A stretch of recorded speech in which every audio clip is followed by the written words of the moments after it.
கிழக்கு ஸ்கார்பியன் கடற்கரையோரத்து இளைஞர்கள் மூர்க்கத்தனமாக இருக்கிறார்களே என்று அமெரிக்கா ஒரு ஆய்வை நடத்திய போது அந்த ஆய்வின் முடிவிலே அமெரிக்கா வெளியிட்டது, கிழக்கு ஸ்கார்பியன் கடற்கரையோரத்து இளைஞர்களினுடைய இரத்த அணுக்களிலே ஒரு மாவீரனுடைய இரத்த அணு பரவி இருக்கிறது என்றது. எந்த மாவீரன் என்று தேடி பார்த்த போது சிந்தி சிதறடிக்கப்பட்டு கிடக்கின்ற மங்கோலிய இனத்திற்கென்று தனிநாடு கேட்டு போராடிய செங்கிஸ்கானினுடைய இரத்த அணு என்று பதிவிட்டது. அதை போல் இந்த திருப்பூர் மாநகரத்திலே திரளாக திரண்டிருக்கிற தாய் தமிழ் சொந்தங்களே, நம்முடைய இரத்த அணுவையும் யாராவது சோதித்து பார்த்தால் அதிலும் ஒரு மாவீரனுடைய இரத்த அணு பரவி கிடக்கும். அவன் தமிழனுக்கென்று தனிநாடு கட்டி போராடிய எங்களுயிர் தலைவன் மேதகவே பிரபாகரன் என்கிற அந்த எரிமலை பிளம்பினுடைய இரத்த அணு அனைவரிடத்திலும் பரவி கிடக்கும். உலக புகழ்பெற்ற ஒரு அறிஞன் ஒரு மிஷினை கண்டுபிடித்து எல்லா மாநிலத்திற்கும் பயணப்பட்டான். என்ன மிஷின்? அந்த மிஷினை ஒரு அறையிலே வைத்து பூட்டிவிட்டால் 10 நிமிடத்திலே அந்த ஊரிலே எவ்வளவு திருடர்கள் இருக்கிறார்கள் என்று அந்த மிஷின் சொல்லிவிடும். முதலாக பீகாருக்கு சென்று நாட்டிலே பின்தங்கிய மாநிலமாக இருக்கிறது என்று சொல்லி அந்த பீகாரிலே ஒரு அறைக்குள்ளே வைத்து அந்த மிஷினை சோதனை செய்து பார்த்தபோது 50,000 திருடர்கள் இந்த பகுதியில் இருக்கிறார்கள் என்று அந்த மிஷின் சொன்னது. அப்போது அந்த அறிவியல் அறிஞர் அந்த முதலமைச்சரை அழைத்து, உங்க ஊர்ல நிறைய திருடர்கள் இருக்கார்கள், பாதுகாத்துக் கொள்ளுங்கள் என்று அடுத்து கர்நாடகாவிற்கு பயணப்பட்டு அந்த மிஷினை சோதித்து பார்த்தபோது 20,000 திருடர்கள் கர்நாடகாவில் இருக்கிறார்கள் என்று வந்தது. 20,000 பேர் இருக்கிறாங்க, பார்த்து பண்ணிக்கன்னு சொல்லிட்டு திருப்பி அடுத்து கேரளாவுக்கு போனாரு, அங்க 10,000 காமிச்சது. சரி, அடுத்து தமிழ்நாட்டுக்கு வந்து சோதனை செஞ்சு பார்ப்போம் சொல்லி ஒரு அறையில வச்சுட்டு அந்த மிஷினை பூட்டிட்டு 10 நிமிஷம் கழிச்சு போய் பார்த்தா மிஷினையே காணோம். அப்போ அவர்கிட்ட கேட்டாரு, யாருப்பா உங்களுடைய முதலமைச்சர், எனக்கே பார்க்கணும் போல இருக்குதுன்னு. அவர் சொன்னார், முத்துவேல் கருணாநிதி ஸ்டாலின் எங்களுடைய முதலமைச்சர். அந்த மிஷினை கண்டுபிடிச்சவன் சொன்னா, அப்படின்னா அந்த லட்சணத்துலதான் அவங்க தமிழ்நாடு இருக்கும். திருச்சியிலே ஒரு எம்பி பேசினார், திருச்சி சிவா. பெருந்தலைவர் காமராசர் சாகிற போது கருணாநிதியின் கையை பிடித்து பிசைஞ்சு தடவி, இனிமேல் தமிழ்நாட்டை நீதான் கருணாநிதி பார்த்துக்கணும்னு சொல்லி காமராஜர் சொன்னதா திருச்சியில் இருக்கிற ஒரு முண்டம் தண்டம் சொல்லுது. கர்ம வீரர் காமராசரை தலைமையேற்றிருந்த காங்கிரஸ் கட்சி இதை கண்டிக்கல, மறுக்கல, பேசல. ஆனால் சீமான் தம்பிகளும் பொறுக்க முடியாமல் சொன்னோம், இந்த ஒரு சம்பவம் நடந்திருக்க வாய்ப்பே இல்லை.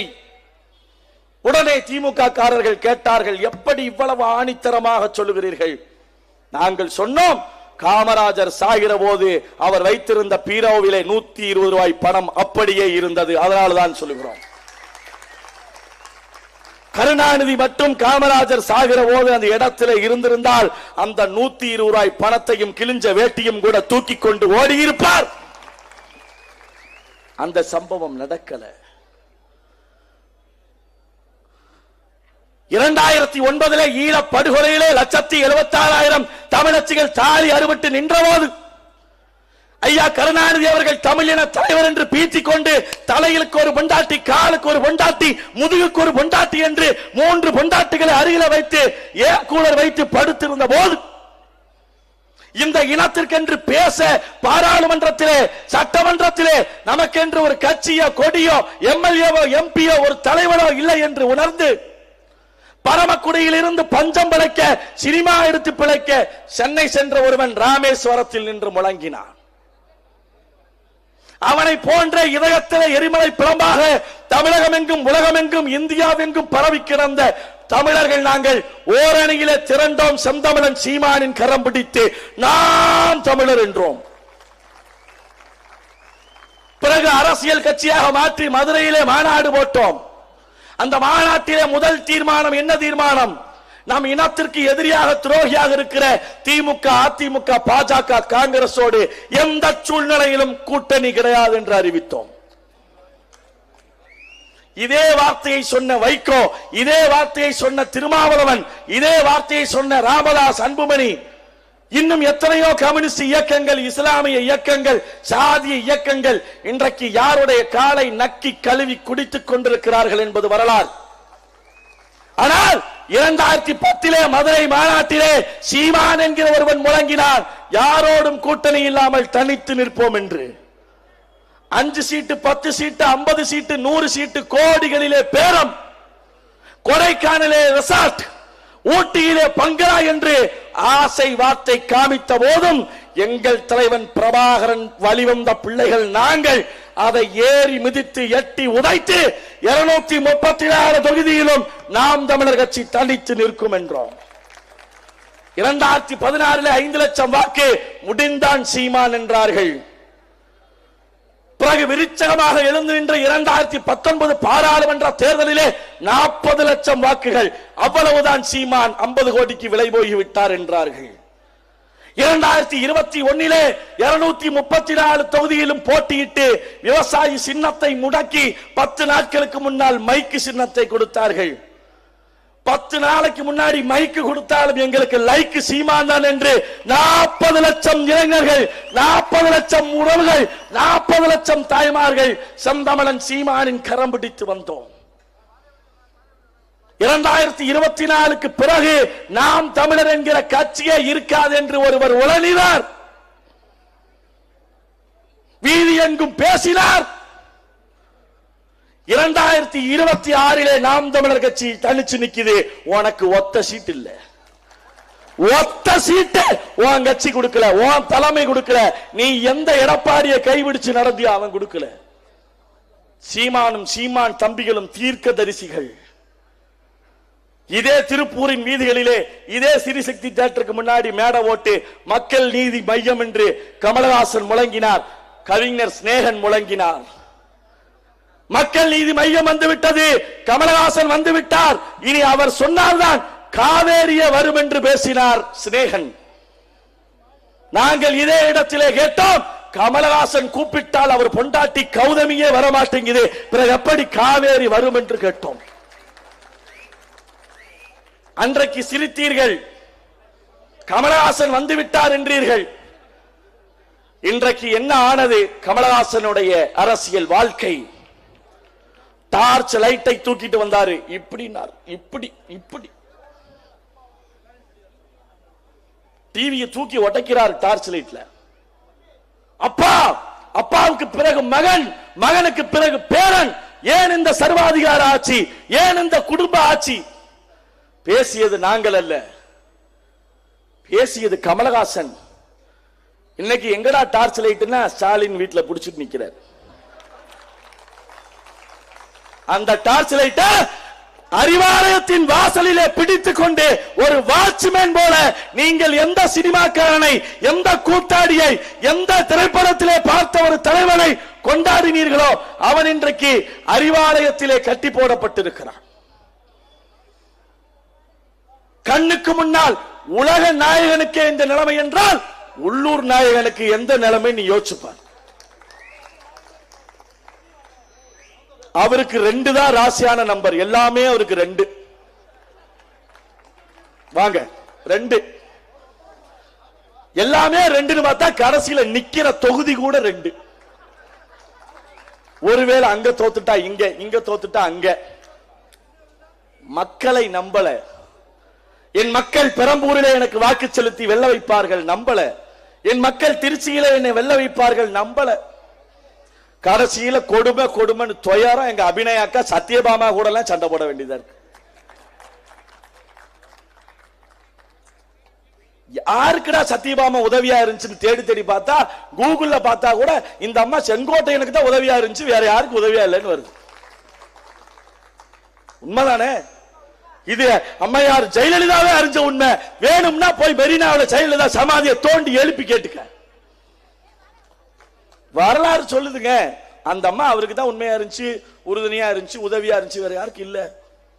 அப்படிப்பட்ட தொகுதிக்கே சம்பந்தம் இல்லாத வேட்பாளரை களத்தில் கொண்டு வந்து நிறுத்தி நீங்க மாற்றத்தை கொடுங்க.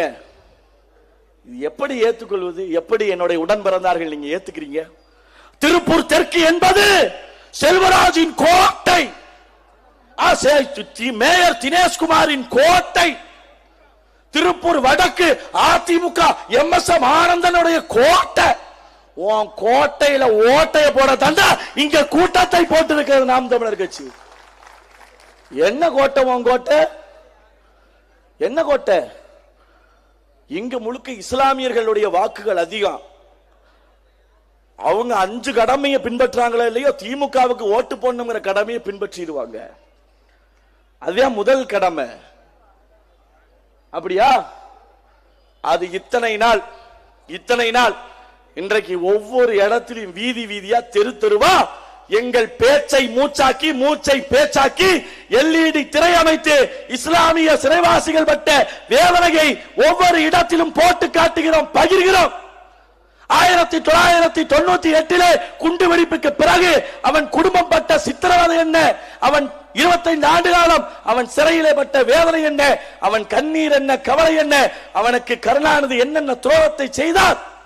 5 ஆண்டுகள் 7 ஆண்டுகள் லீலாவதி கொலை வழக்கில் சம்பந்தப்பட்டவர்களை விடுதலை செய்த அந்த கருணாநிதி 25 ஆண்டுகள் சிறையிலே விசாரணை கைதியாக வாடிக்கொண்டிருக்கிற இஸ்லாமியர்களை விடுதலை செய்யவில்லை என்று ஒவ்வொரு தொலைக்காட்சியிலும் LED திரை அமைச்சு நாங்க போட்டு காட்டுறோம். நீ எழுதி வச்சுக்க. உண்மையும் நேர்மையுமான இஸ்லாமியர்கள் செந்தமிழன் சீமானின் கரம் பற்றி 2026 தேர்தலை எதிர்கொள்வார்கள். எங்களுக்கு தெரியும். நீ இந்த கடைசி திமுக ஆட்சியில எவ்வளவு பள்ளிவாசல்களுக்கு எவ்வளவு குடைச்சல் கொடுத்தன்னு எங்களுக்கு தெரியும். சென்னையில எத்தனை பள்ளிவாசல்களை இடிச்சன்னு எங்களுடைய மக்களுக்கு தெரியும். நீ நினைச்சிட்டு இருக்கிற ஜவாஹிர் உல்லாவும் தமீமுன் அன்சாரியும் STPஐயும் சுன்னத்து ஜமாத்தும் சுன்னத்து பண்ணாத ஜமாத்தும் நம்மை ஆதரித்து விட்டது, நாம் தான் வெல்லுவோம் என்று. ஒரு அறிவார்ந்த எழுச்சி மிக்க கூட்டம் வந்துவிட்டது. எந்த கூட்டம்? 136 வழக்குகளை வாங்கி மேடைதோறும் முழங்கி வீரச்சாவை தலைவினானே எங்கள் தாத்தன் ஷஹீத் அல்ஹாஜ் பழனி பாபா எந்த ஒரு சிந்தனை கொண்ட இளைஞர்களை சிந்தித்தானோ அந்த சிந்தனை கொண்ட இளைஞர்கள் இன்று திருப்பூர் முழுக்க தமிழகம் முழுக்க பரவி கிடக்கிறார்கள். பழனி பாபா சொன்னார், எம்ஜிஆர் என் நெஞ்சில் குத்திய எதிரி, கருணாநிதி இஸ்லாமியர்கள் முதுகிலே குத்திய துரோகி என்றார். கருணாநிதிக்கு தேவை என்றால் சிலுக்கு சுமிதாவை கூட காலில் விழுந்து கும்பிடுவான் என்று சொன்னவர் ஷஹீத் அல்ஹாஜ் பழனி பாபா.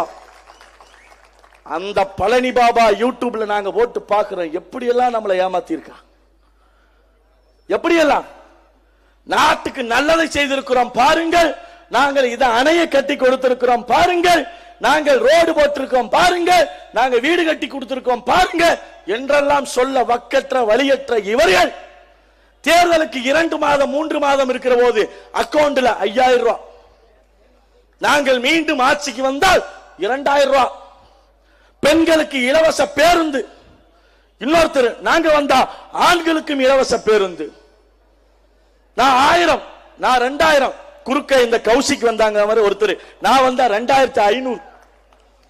இந்த முறை 500க்கும் 1000க்கும் அடிமையாகாது. செந்தமிழன் சீமானின் கரம் பிடித்து வருகிற வெற்றி வேட்பாளர்களுக்கு உங்கள் வீடு வீடா வரான், நெஞ்சு தண்ணி வெடிக்க கத்துறோம், பேசுறோம், முழங்குறோம். எங்களை நீங்கள் தேடி தேடி வாக்களிக்க வேண்டியது ஒவ்வொருவரின் கடமை. எங்கள் சின்னம் விவசாயி, 3 வேளை சோறு திங்கிற நாம் நன்றி உணர்ச்சியோடு விவசாயிக்கு வாக்களிக்க வேண்டியது ஒவ்வொருவரின் ஜனநாயக கடமை, உரிமை என்பதை உணர்ந்து உண்மையும் நேர்மையுமாய் நிற்கிற கட்சிக்கு நீங்கள் வாக்களிப்பீர்கள் என்கிற அசைக்க முடியாத நம்பிக்கையோடு வருகிறோம்.